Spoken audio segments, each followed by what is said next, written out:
పుస్తకాలు విలువైనవి, పుస్తకాలకు జీవితాలను మార్చే శక్తి ఉంది అని గొంతెత్తి చెప్పే నేనే కొన్ని పుస్తకాలను పూర్తి చేయకుండా అలా మధ్యలోనే ఎందుకు వదిలేశాను? అలా మధ్యలో వదిలేసిన పుస్తకాలు ఏమిటి? ఆ పుస్తకాలు పూర్తి చేయలేకపోవడానికి కారణాలు ఏమైనా ఉన్నాయా అనే విషయాలను ఈ వీడియోలో డిస్కస్ చేసుకుందాం. అలా ఆ పుస్తకాలను పూర్తి చేయకుండా మధ్యలోనే వదిలేయడానికి కొన్ని కారణాలు తెలుసుకోవాలంటే ముందుగా నా లక్ష్యం ఏమిటో మీకు తెలియజేయాలి. ఎందుకు అంటే నా లక్ష్యం ఏమిటో మీకు తెలిస్తేనే నేనెందుకు పుస్తకాలు చదువుతున్నానో మీకు అర్థమవుతుంది.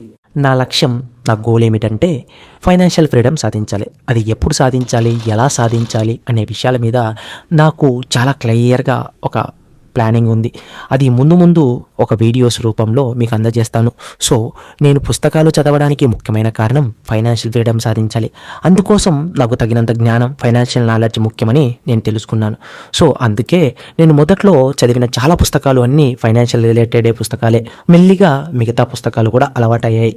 అందుకే నేను చేసే వీడియోస్లో చాలా మటుకు ఫైనాన్షియల్ రిలేటెడ్, ఆర్థిక అక్షరాస్యత గురించి, ఫైనాన్షియల్ డిసిప్లిన్ గురించి ఉన్న వీడియోస్ని ఎక్కువగా చేస్తూ ఉంటాను. నేను చాలా తక్కువ నవలలు చదివాను. నేను ఎక్కువగా financial related, self help books, stock market related books, ఈ టైప్ ఆఫ్ బుక్స్ను చాలా ఎక్కువగా చదువుతుంటాను. ఆ విషయం మీకు కూడా తెలుసు.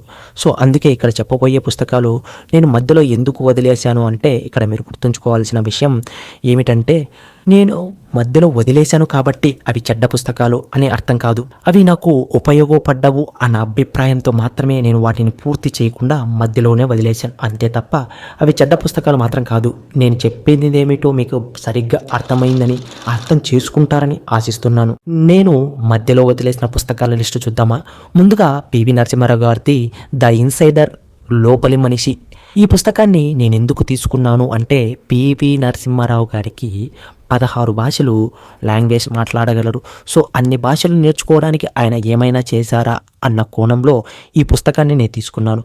కానీ ఈ పుస్తకాన్ని సగం పూర్తి చేసినప్పటికీ ఇందులో నేను ఆశించినది ఏమీ లేదు, మొత్తం రాజకీయాల గురించి. సో అందుకే దీనిని మధ్యలో వదిలేశాను. ఇక నెక్స్ట్ పుస్తకం మార్క్స్ క్యాపిటల్. దీన్ని తెలుగులో రంగనాయకమ్మ గారు రాశారు. కారల్ మార్క్స్ అన్న, క్యాపిటలిజం అన్న కొంచెం తెలుసుకోవాలన్న క్యూరియాసిటీతో ఈ పుస్తకాన్ని తీసుకున్నా. కానీ తీసుకున్న తర్వాత ఈ పుస్తకం చాలా చిన్న విషయాలను కూడా విడమర్చి చెప్పడం, నాకెందుకో ఈ పుస్తకం చదవడం నాకు సమయం వృధా అనిపించింది. ఎందుకు అంటే నేను కామర్స్ స్టూడెంట్ని. సో నాకు ఎకనామిక్స్ అన్న, కామర్స్ అన్న కొంచెం తెలియడం వల్ల ఈ పుస్తకాన్ని చదవాల్సిన అవసరం లేదు అనిపించింది. తర్వాత ఒక యోగి ఆత్మకథ. ఈ పుస్తకాన్ని కూడా మధ్యలోనే ఎందుకు వదిలేశాను అంటే నాకు కొంచెం దైవభక్తి తక్కువ అనే చెప్పాలి. సో ఈ పుస్తకాన్ని చదవాలంటే కనీసం కొంచెమైనా దైవభక్తి ఉంటే కానీ ఈ పుస్తకాన్ని కంప్లీట్ చేయలేరు.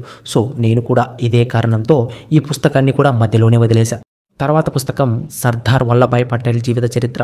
ఈ పుస్తకాన్ని ఎందుకు తీసుకున్నాను అంటే సర్దార్ వల్లభాయ్ పటేల్ గారు భారతదేశానికి స్వాతంత్రం వచ్చిన కొత్తలో 527 సంస్థానాలుగా ఉండేవి. దాన్నింటినీ కలిపి ఒక దేశంగా మార్చడానికి ఎలాంటి వ్యూహరచనలు చేశారు అన్న కోణంలో తీసుకున్నా. కానీ ఎందుకో ఈ పుస్తకాన్ని కూడా నేను పూర్తి చేయలేకపోయాను. అలాగే రవీంద్రనాథ్ ఠాగూర్ గారు రచించిన గీతాంజలి, చార్లీ చాప్లిన్ జీవిత చరిత్ర, ఈ పుస్తకాలను కూడా మధ్యలోనే వదిలేశాను. బహుశా నా మైండ్ సెట్ డబ్బులు సంపాదించాలనుకోవడం వల్లనేమో, అందుకే ఈ పుస్తకాలను కూడా మధ్యలోనే వదిలేశా.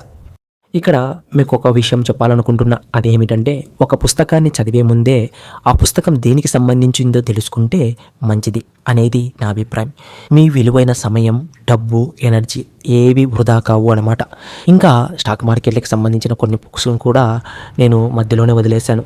అవి ఏమిటంటే the discipline trader, trading in the zone. So ఇంకా కూడా కొన్ని ఉన్నాయి.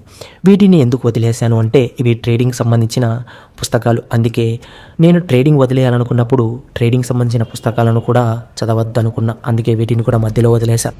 ఒక పుస్తకాన్ని కొనే ముందు ఒక 10 నిమిషాలు కేటాయించి అందులో ఉన్న ఇండెక్స్ని, అలాగే ముందు మాటను చదవడానికి ప్రయత్నిస్తే అందులో ఏం చెప్పారో ముందే తెలుసుకోవడం వల్ల మీకు ఆ పుస్తకం సరైనదా కాదా అన్న విషయం అక్కడే తెలిసిపోతుంది. అప్పుడు మీ శక్తి, మీ డబ్బు, అంతకన్నా విలువైనది మీ సమయం వృధా కావు అనేది నా అభిప్రాయం. ఇది నా స్వీయ అనుభవం నుంచి చెబుతున్నాను. మీ డబ్బుల్ని, మీ శక్తిని, మీ సమయాన్ని వృధా చేసుకోకుండా మీకు ఏ పుస్తకాలు సూట్ అవుతాయో, మీరు ఆనందానికి సంబంధించిన పుస్తకాలు చదివితే అలాంటి పుస్తకాలే చదవండి. డబ్బుకు సంబంధించిన పుస్తకాలు కావాలనుకుంటే అలాంటి పుస్తకాలను ఎన్నుకోండి తప్ప తెలియకుండా ఇష్టం వచ్చిన పుస్తకాలను సెలెక్ట్ చేసుకోవడం అనేది కరెక్ట్ కాదనేది నా అభిప్రాయం. సో ఈ పుస్తకాల మీద నేను డబ్బులు పెట్టడము, నా సమయాన్ని పెట్టడము నాకు వృధా అనిపించింది. సో నేను చేసిన ఈ మిస్టేక్ని మీరు చెయ్యరని కోరుకుంటూ మరో వీడియోతో మళ్ళీ కలుద్దాం. Thank you for watching. Keep smiling.